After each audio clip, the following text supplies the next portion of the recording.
Hello. Welcome everyone to JLABTV. I am JLAB and this is Football Manager 2021, the Youth Academy Challenge. If you like this kind of videos, be sure to like and share this video and to subscribe to the channel. It really does help me out a lot. We've improved the facilities, however, today, and I've gone to the board and they look like they're about to allow me to upgrade the youth facilities once again. So twice in a season, the youth facilities will be improved. The training facilities, I don't know yet. Maybe they're saying yes or no. Also want to get the junior coaching and youth recruitment upgraded again. That'd be nice if we can get that going, but I wouldn't be surprised if I say no. We are also now in February. We've had a few games since we last met, and it's been eventful to say the least, because we've had some pretty difficult teams, but we've also had some pretty good results. Let's see how we got on, shall we? So the first game that we had was at home to Juventus. We actually had a goal ruled up very early on, but unfortunately they took the lead in the 33th of the game after Navarro gets the opening goal of the game, and just literally 2 minutes into the second half they make it 2. Navarro scores again, and Juventus won this game. Raul Moura with the man of the match performance, however, and their defensive back line was very solid. I will say though, despite the fact we were beaten 2-0, we actually gave them a little bit of a game. Yes, they had almost twice as many shots as us and twice as many shots on target almost, but I'll be honest, the fact we actually had 10 shots at all is pretty promising to say the least. Their goal scorer, however, is, well, pretty good. Juan Jose Navarro. He's a very good player, honestly. Spanish international, I think I've noted him before, but this guy is kind of insane. Is far better than anything we have. He's got 17 goals in 17 league matches. Same amount of goals as Oliver, but Oliver's played more games. And yeah, this guy, he's a world-class player. There's no denying that. He's got 24 goals in 32 matches. He's been in the Champions League. He's got 4 goals there. And if I have to be honest, he's ridiculous. Also, he's playing in the third tier this season for the under-23. He's trying to get back fitness, it looks like. And he scored, so not often you can claim you've played in 2 different leagues, is it? But this guy has done that, and he is kind of ridiculous. The other player, the guy that got the man of the match performance, is this guy, Raul Moura. He is also pretty good. So, yeah, this is not too surprising when you look at it this way, but again, they have got a very good team, and there's a reason why they're one of the best teams in the division. Either way, though, we did ourselves justice by getting ourselves at least 10 shots. Didn't score any, mind you, but at least we pushed them to a decent limit.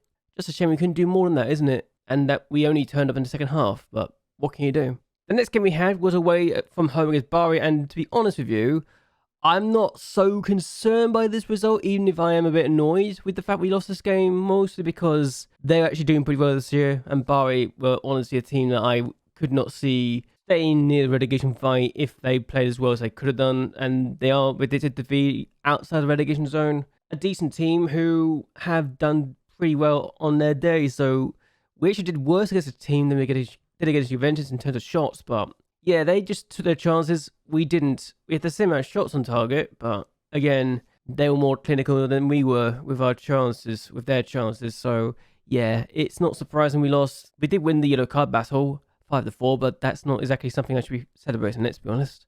Either way, not ideal, but at least we can work with that. The next game we had was away from home against Parma. Remember this team that they beat us first game of the season by 2-0? Yeah, we kind of beat them 3-0 here. Oliver with the opening goal, 28 minutes into the match. And yeah, we just did ourselves justice. 11 minutes later, we make it 2-0. Barbini plays his ball across, and Oliver is able to get on the end of it. Defensively, they were kind of pathetic, but we took advantage of their defensive frailties.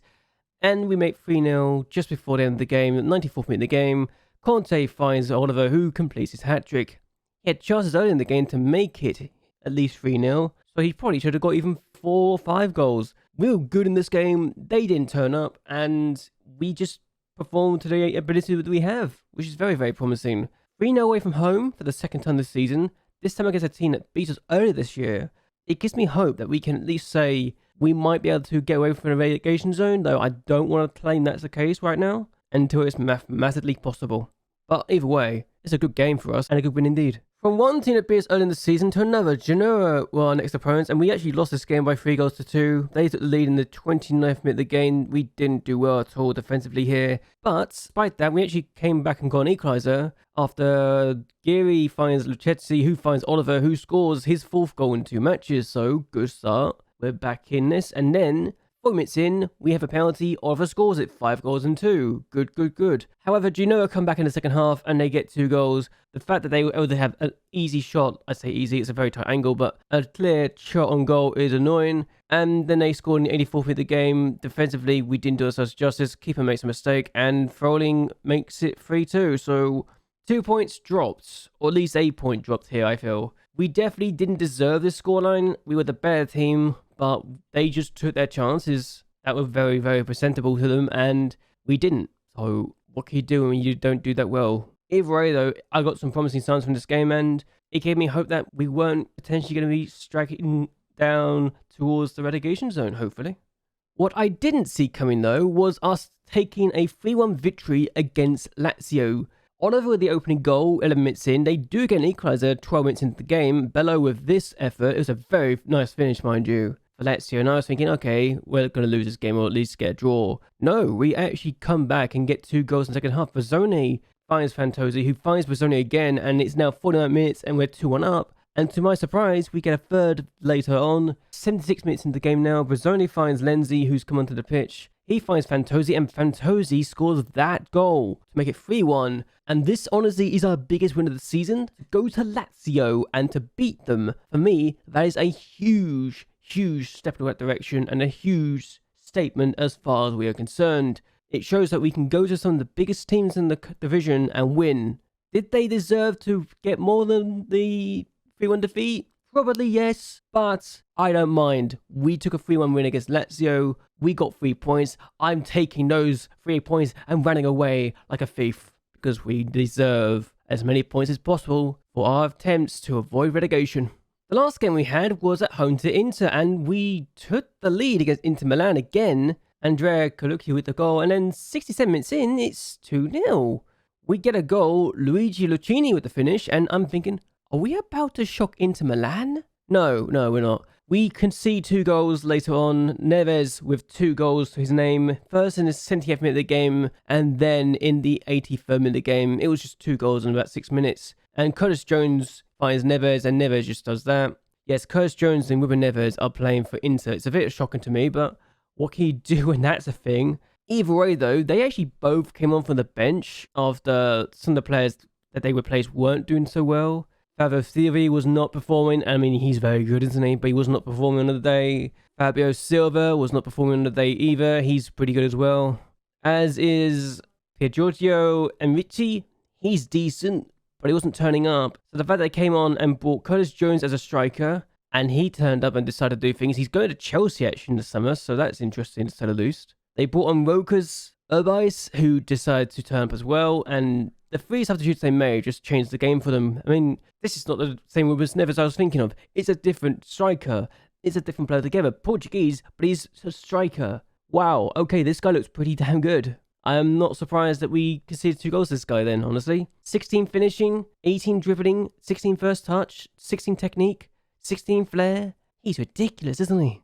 But yeah, I mean, the fact we actually took a 2-goal lead against Inter is very promising. We didn't deserve anything from this, quite frankly, but the fact we've managed to take a point from Inter Milan is still massive for our chances of survival. It really is. That being said, though, what does that leave us in the table? So we're still in the bottom half of the table. We're 11 points away from the relegation zone, however, and we're in 11th place. So as things stand, Siena's best ever finish will be attained as things stand. We just need to keep going and going and going. And we're now taking on Fiorentina in probably the most biggest game in the club's calendar. The I don't know how to say his name. The Guelfi-Ghibellini derby? I'm probably saying this wrong, but that's going to be the title. We're taking on Fiorentina in a live com, and I am excited because we beat them 3-2 last time. I don't know if we can do it again. Be nice if we could, but we're going to go for the same tactic that we've been going before. They're currently in 4th place. They've been pretty damn good this year, and they are a dangerous side at the best of times. So I can only imagine what they're going to do against a team that they really want to beat and get revenge against because we beat them early in the season. Whether or not they can do that really depends on everything else. Barbini's not fit. I mean, he can play, but he's not fit. Also, Roberto Bondi is asking to leave now because I haven't given you the contract with a release clause in. I'm not putting a release clause in the contract that I know is going to cause me problems. Either way, though, we're going to see what we can do against Fiorentina. I think we can win this. It's just a matter of making sure we actually do ourselves justice, isn't it? Let's see what we can do. Got a goal kick, and the fact we are already forcing a goal kick out of it is interesting, but we've got to try and do something. We've not got the ball here. Can we do something? Oh dear. Hino with a chance, and he scores already, and Tortilli's not done himself justice there, and he's actually made me promise him game time, and if he's going to do saves like that, I'm not going to give him much game time at all. But yes, we didn't do ourselves justice. They just did a run. It's a good ball. It's a good through ball. Defenders don't pick him up, and keeper's just not dealt with it properly, really, unfortunately, and I hate to say that, but there you go. 1-0. They got a chance, and Vicente Luis has just scored. It's 2-0 already. 12 minutes in, we are not doing ourselves justice. I want to encourage the players, because I thought we could do better than this, but turns out that the players do not want to turn up at the moment, which is a bit annoying. Then again, this is also a different formation, different tactic I'm using than I was last time, because we went for the 4-2-4 formation, but this time we're going for the 4-2-3-1. 2 goals though, 2 shots. Yeah, that's not good. Either way, though, we got a throw. Pellegrino would take it, and I don't know if that's really what was expected, but okay. Pellegrino on the ball again. Finds Fantozzi. This has not been the Siena side I was expecting to turn up. We've had some hot and cold moments, and Fugaza with a chance, and Klaassen denies. I think it's still going to be a highlight for them, honestly, which is a bit annoying. And Pellegrino's just missed the ball completely. And Piccoli makes it free. I knew this was going to be potentially an issue. Their 4-4-2 formation is actually working for them, and I'm a bit annoyed at this. So, yeah, we're not turning up right now, and that is a bit frustrating to say the least. 3-0 Fiorentina inside 31 minutes. This could be 4-0 before anything else happens. So, let's ease off tackles for you. This could be just terrifying, couldn't it? Let's be honest. 30 with the free kick. And it's a goal. That was not even the best of free kicks either. It looks like it was just not as quick as it should have been, and that Torti just didn't want to go for it. But this is our worst performance since the Napoli game, which I suppose, considering Fiorentina are currently in 4th place, going up to 3rd, is not as terrible as I could make it out to be, but still annoying, really. They got a chance, potentially. We got it back, though. Kaluki with the ball. DiBiase plays it across to Fantozzi. It's not really even our weakest side either. That's the annoying thing, because we've got some really good players out here. Lucchini on the ball. Plays it across to Geary, and he's hit the post. That's our best chance so far, and that says a lot. This could be 5-0. If we lose by 5, it'd be our worst defeat this season, but Tortilli has denied. He's been the only player that's had actually something productive to say, and that is concerning, really. But here's Luigi Lucchini, and he can be good. I feel now I should not listen to my assistant's advice. I've listened to him a few times this season and it's not worked out. But Oliver, a chance? No. Okay. Keeper decides he's going to get there first. That's a chance I think Oliver should have taken, but there we go. Bondi now on the ball. And Fantozzi, Geary, Fofana, we've got new life. It feels like the new life has actually decided to help us out. Lucchini, Geary, he's put it wide. He's had 2 good chances and missed them both. They got a throw. I'm actually going to tell the players to ease off the tackles too, because it's not helped us. Fantozzi, Oliver, it was too late of a run or something like that. But here's Pellegrino, and he's lost out. That is not a good sign when the right back so high up the pitch. And now Alberti's trying to get the ball away. It's not worked out for him, and it's thankfully wide at the post. But this has not been good. The fact we are 4-0 down and we're not turning up at all is kind of irritating, to say the least. I will still rate the players. If we can make it 4-1 at least, we could be good. No, Alberti puts it over. Could have been our best chance, but again, I don't think we really deserve anything out of this game. We've just, when they've turned up and had chances, they've taken them. We've not turned up in some of these games, and we're not taking our chances either. And to be honest with you, I'm not too concerned by this. Even if they are a big team, we still beat them early in the season. So the fact we can at least say we can beat some of the big teams like Lazio, get points off Inter, but then get destroyed by Fiorentina, it's like a hit and miss. We're very hot and cold. And when the players don't turn up, like Brozzoni and DiBiase didn't, the left-hand side got absolutely exploited, and that is an issue we need to look into. But again, I'm just going to keep them in the changing room because I don't want to talk to them right now. They're all getting fined as well, so I'm thoroughly embarrassed with the performance.